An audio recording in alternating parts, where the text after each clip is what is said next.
कुठलाही विषय शिकण्यासाठी आपल्याला प्रश्न पडणं हे फार महत्त्वाचं असतं. ज्या व्यक्तीला प्रश्न पडतात त्याला अधिक तो विषय समजून घेण्याची जिज्ञासा अधिक असते. असेच महत्त्वाचे प्रश्न पडले होते नचिकेताला. भारतीय पुराणामध्ये नचिकेताला अनन्यसाधारण असं महत्त्व आहे. कारण नचिकेताला जे प्रश्न पडले होते ते प्रश्न त्याने डायरेक्ट यमाला विचारले आणि यमाने त्याला उत्तरं दिले आणि त्याला ब्रह्मज्ञानाची प्राप्ती झाली. त्याच्यामुळे नचिकेत हा भारतीय संस्कृतीमध्ये अजरामर झालेला आहे. आणि म्हणूनच स्वामी विवेकानंदांनी सुद्धा नचिकेतासारखं डेडिकेशन असलेले 100 युवक मला द्या असं म्हटलेलं आहे. तर आज हे सगळं आपल्याला सांगण्यापाठीमागचा उद्देश हा आहे की आज आपण जो प्रोज पाहणार आहोत, धडा पाहणार आहोत, आणि ती एका छोटीशी गोष्ट आहे. ती गोष्ट म्हणजे 3 क्वेश्चन्स असं त्या प्रोजचं नाव आहे. 3 क्वेश्चन्स. आणि हा जो प्रोज आहे तो प्रोज लिहिलेला आहे लिओ टॉल्स्टॉय या महान तत्ववेत्याने. मागच्या भागामध्ये सुद्धा आपण अँटन चेखोव हा रशियन साहित्यिक लेखक याची एक कथा बघितली. आजच्या भागामध्ये आपण रशियामध्येच असलेला महान तत्ववेत्ता लिओ टॉल्स्टॉय की ज्याचा प्रभाव हा महात्मा गांधींवर सुद्धा पडलेला होता. त्याची गाजलेली सर्वात महत्त्वाची कादंबरी म्हणजे the war and the peace. तर अशा पद्धतीने आज आपण द 3 क्वेश्चन्स हा जो पाठ आहे, प्रोज आहे, एका गोष्टीच्या माध्यमातून समजावून घेणार आहोत. त्यापूर्वी लिओ टॉल्स्टॉय नेमका कोण आणि त्याचं साहित्यामध्ये असलेलं कॉन्ट्रीब्युशन काय याच्याबद्दल थोडक्यात माहिती आपण घेणार आहोत. So I will read out who was Leo Tolstoy. Leo Tolstoy was born in 1828 and died in 1910. Was a great Russian thinker and writer. He wrote many novels, short stories, and an autobiography, My Confession, embodying his religious experiences. There he wrote about his religious experiences. War and Peace and Anna Karenina are his masterpieces and 2 of the finest novels of world literature. His literary works are marked by the union of a great moral conviction and realistic detail, illuminated by an imaginative vision of much magnitude. Though he arrived at intellectual conclusions, rejecting the outward forms and dogmas of religion, he retained full belief in God and love of man. साधारणतः ईश्वर प्राप्तीसाठी आपण असं करतो. आपण सगळीकडे पाहतो की लोक मंदिरांमध्ये जातात, अजून काही पूजा करतात, अर्चा करतात, चर्चेसमध्ये जातात, त्या ठिकाणी कॅन्डल्स लावतात, काय वेगवेगळ्या प्रकारच्या कृत्य आपण सगळे करतो.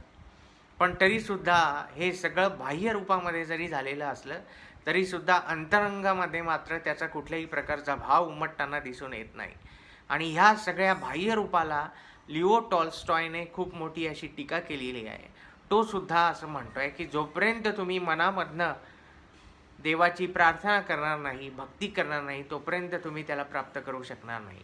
आणि हेच आपल्याला वंशज या कवितेमध्ये गुरुदेव रवींद्रनाथ टागोरांनी सांगितलेलं आहे. You go not to the temple to lit up candles in front of the god. First lit up your heart with your piety, with love. अशा पद्धतीने गुरुदेव रवींद्रनाथ टागोरांनी सुद्धा आपल्याला तेच सांगितलं आहे. स्वामी विवेकानंदांनी सुद्धा तेच आपल्याला सांगितलं आहे. द लिव्हिंग गॉड ही कविता त्यांची आपण पाहिलेली आहे. लिव्हिंग गॉड या कवितेमध्ये सुद्धा त्यांनी तेच सांगितलं की बा living God is there in your own. तुमच्या मनामध्ये तो आहे, तुमचा आत्मा म्हणजे तो लिव्हिंग गॉड आहे, परंतु तुम्ही आत्म्यापर्यंत पोहोचतच नाही. त्याच्यामुळे तुम्हाला त्याचे दर्शनच होऊ शकत नाही. म्हणून त्याच्यामुळे पहिले आत्मशोध घेतला पाहिजे. तेच स्वामी रामदास समर्थ स्वामींनी सुद्धा आपल्याला तेच सांगितलेलं आहे. आणि म्हणूनच त्यांनी मनाचे श्लोक लिहिले. 205 मनाच्या श्लोकांच्या द्वारे तेच आपल्याला सांगितले आहे. संत तुकाराम महाराजांनी सुद्धा आपल्याला तेच सांगितलेलं आहे. मन करारे प्रसन्न सर्व सिद्धीचे कारण, मोक्ष अथवा बंधन सुख समाधान इच्छाते. अशा पद्धतीने प्रत्येक संताने, प्रत्येक तत्ववेत्याने, मग तो भारतीय असेल किंवा अभारतीय असेल, या प्रत्येकाने ईश्वर प्राप्तीचं मर्म आपल्याला सांगितलेलं आहे. ते मर्म काय आहे तर आपला आत्मा याची जाणीव आपल्याला झाली पाहिजे. आपल्या मनाची आपल्याला जाणीव झाली पाहिजे. मनाचं सामर्थ्य आपल्या लक्षात आलं पाहिजे. आणि हे सगळं कार्य आपण स्वतःला ओळखून करू शकतो. त्यामुळे first you have to understand you only. Who am I हे आपण लक्षात घेतलं पाहिजे. मी कोण आहे याची आपल्याला जाणीव झाली पाहिजे. आणि ती या ठिकाणी करून देण्याचा प्रयत्न या 3 प्रश्नांच्या माध्यमातून केलेला आहे. The central idea of the story here is that what is truly important at any given time is what we are doing at that moment. Central idea of the story is that आपण त्या दिलेल्या वेळेमध्ये काय महत्त्वाचं काम करतो आहे हे त्याच्यावर अवलंबून आहे. That is truly important. काय महत्त्वाचं आहे ॲट एनी गिवन टाईम, त्या दिलेल्या वेळामध्ये. What are doing at that moment, त्या क्षणी आपण काय करतो आहे ते महत्त्वाचं आहे. The reason why we are doing it, त्याचं कारण काय आहे, का आपण ते काम करतो आहे.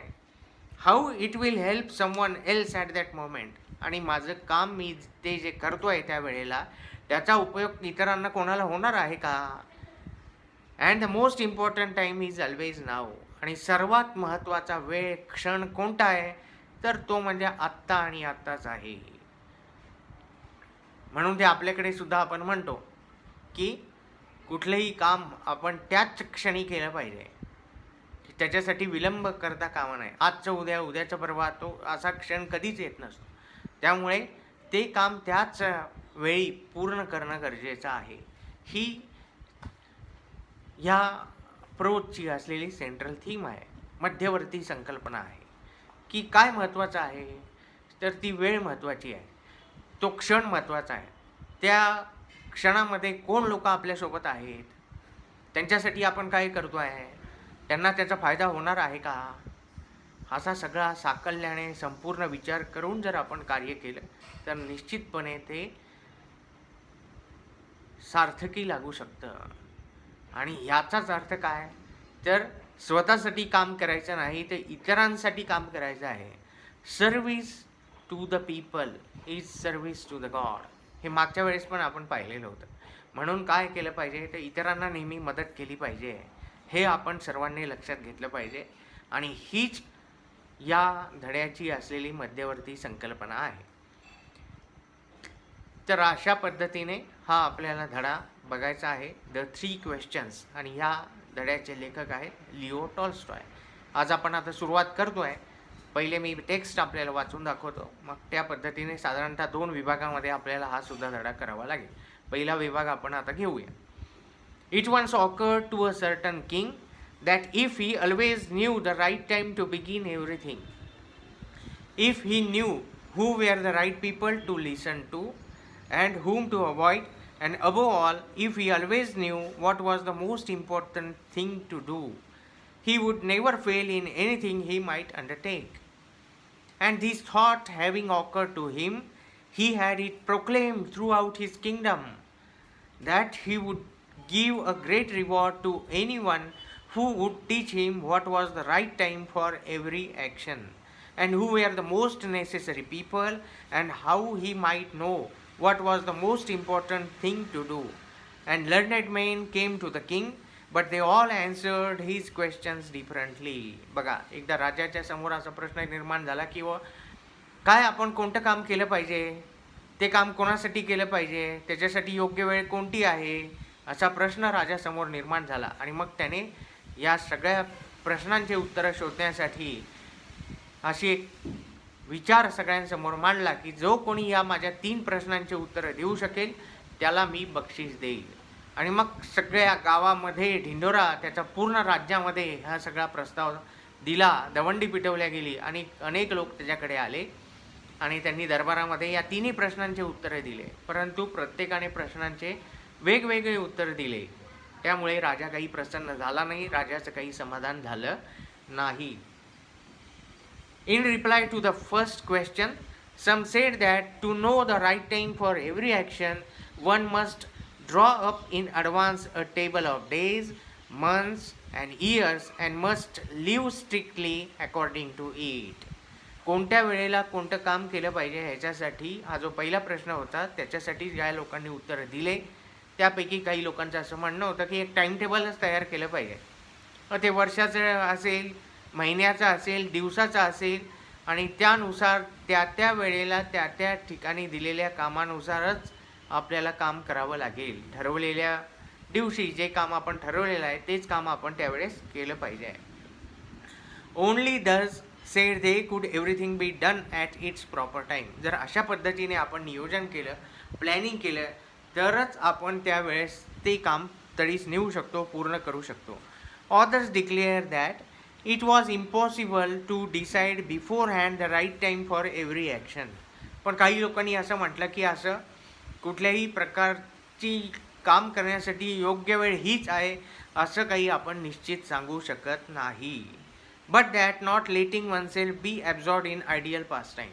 परंतु असंही आपण म्हणू शकत नाही की आपण निवांत राहिलं पाहिजे. One should always attend to all that was going on and then to do what was most needful. त्यामुळे जसं चाललेलं आहे त्याच्यामध्ये आपण सहभागी झालं पाहिजे आणि काय आपण कशा पद्धतीने त्याच्यामध्ये अधिक चांगल्या पद्धतीने आपला सहभाग होऊ शकतो, देऊ शकतो, त्या दृष्टीने आपण त्याच्यामध्ये सहभागी झालं पाहिजे. अदर्स, दुसरे लोक म्हणाले, said that however attentive the king might be to what was going on, it was impossible for one man to decide correctly the right time for every action. जरी आपण किती त्या गोष्टीकडे अटेंटिव्ह असलो, त्याच्याकडे आपण लक्ष देत असलो तरीसुद्धा एका व्यक्तीला त्या वेळेस निर्णय घेणे हे मात्र शक्य होत नाही. म्हणून त्याच्यासाठी but that he should have a council of wise men. म्हणून त्याच्यासाठी एक हुशार लोकांची एक समिती बनवली पाहिजे. Who would help him to fix the proper time for everything. त्यामुळे हे सगळे हुशार लोक मिळून हे राजाला सुचवतील की ह्या कृतीसाठी आता नेमका वेळ कोणता उपयुक्त आहे. But then again others said, परंतु नंतर काही लोक म्हणाले, there were some things which could not wait to be laid before a council. पण असे काही सगळेच प्रश्न काही काउन्सिल समोर, त्या समितीसमोर ठेवता येत नाही, कारण राजाला त्या क्षणी निर्णय घ्यायचे असतात, प्रत्येकाला त्याच क्षणी निर्णय घ्यायचे असतात. But about which one had at once to decide whether to undertake them or not. But in order to decide that one must know beforehand what was going to happen. It is only magicians who know that, and therefore, in order to know the right time for every action, one must consult a magician. त्यामुळे पुढे काय होणार आहे हे कोणाला माहिती आहे, तर हे पुढे जादूगारालाच माहीत आहे. त्यामुळे प्रत्येकाने जादूगारालाच प्रश्न विचारले पाहिजेत, त्याचाच सल्ला घेतला पाहिजे, असंही काही लोकांचं म्हणणं आहे. Equally various were the answer to the second question. जसं या पहिल्या प्रश्नाला वेगवेगळ्या पद्धतीने वेगवेगळे उत्तर मिळाले, तसंच दुसऱ्या प्रश्नाला सुद्धा वेगवेगळे उत्तर मिळाले. Some said the people the king must need it where his councillors, others the priest, others the doctors, while some said the warriors were the most necessary. काही लोक म्हणाले किंवा राजाने साधूची, संन्यासाची मदत घेतली पाहिजे. काही लोक म्हणाले की डॉक्टर लोकांची मदत घेतली पाहिजे. काही लोक म्हणाले वॉरियर्स, योद्धे जे आहेत त्यांची मदत घेतली पाहिजे. And to the third question as to what was the most important occupation, some replied that the most important thing in the world was science. कुठला व्यवसाय स्वीकारला पाहिजे, तर काही लोकांचं असं म्हटलं आहे की विज्ञानाची कास आपण धरली पाहिजे. Other sed it was a skill in warfare. काही लोक असं म्हणाले की युद्धनीती, युद्धकला आपण शिकली पाहिजे. And others again that it was religious worship. आणि काही लोक असं म्हटले की प्रार्थना केली पाहिजे, रिलिजियस, धार्मिक प्रार्थना आपण केल्या पाहिजेत असं त्यांचं म्हणणं आहे. डिवोशन आपण तिथे दिलं पाहिजे. All the answers being different, the king agreed with none of them. तीनही प्रश्नांचे उत्तरं वेगवेगळे मिळाले, कोणाचंही एकमत झालं नाही. त्याच्यामुळे म्हणून राजाने कोणालाही बक्षीस दिलं नाही. And gave the reward to none. But still wishing to find the right answer to his questions, he decided to consult a hermit widely renowned for his wisdom. परंतु राजाच्या मनामध्ये त्याच्या तिन्ही प्रश्नांबद्दलचे उत्तर मिळवण्याची आस होती, इच्छा होती, प्रबळ इच्छा होती. म्हणून त्याने निर्णय घेतला की जंगलामध्ये राहणारा तो जो हर्मिट आहे, तो जो संन्यासी आहे, त्याची मदत आपण घेतली पाहिजे आणि म्हणून त्याने त्याच्याकडे जाण्याचा निश्चय केला, कारण तो खूप हुशार आहे. तो कधी त्या कुटीच्या बाहेर आलेला नाही, त्या परिघाच्या बाहेर आलेला नाही. लोकच स्वतःहून त्याच्याकडे जायचे आणि त्याच्याकडनं कन्सल्ट करायचे, त्याचा विचार घ्यायचे. The hermit lived in a wood which he never quitted. तो वूड म्हणजे जंगल, तो जंगलामध्ये राहायचा आणि तो नेवर क्विटेड म्हणजे त्या जंगलामधनं तो कधी बाहेर आलेला नाही. And he received none but common folk. So the king put on simple clothes and before reaching the hermit's cell, dismounted from his horse and leaving his bodyguard behind, went on alone. तो जो संन्यासी आहे, तो संन्यासी जंगलामध्ये एकटाच राहत असल्या कारणाने राजाने असा निर्णय घेतला की आपण सुद्धा त्याला एक साधा व्यक्ती म्हणून भेटायला जायचं आहे, राजा म्हणून भेटायला जायचं नाही. म्हणून त्याने त्याचे राजकीय परिवेश जो होता, राजाचे असलेला जो डौल होता, ते सगळे कपडे त्याने बाजूला केले. साधे एका सामान्य व्यक्तीचे कपडे परिधान केले. त्याचे बॉडीगार्ड सगळे सेवक बाजूला ठेवले, घोडा बाजूला ठेवला आणि हा स्वतः एका सामान्य व्यक्तीच्या रूपामध्ये, वेशामध्ये तो राजा या हर्मिटकडे, संन्यासाकडे भेटायला गेलेला आहे. तर अशा पद्धतीने आता पहिला भाग आपण या ठिकाणी बघितलेला आहे. आता दुसरा भाग आपण पाहणार आहोत.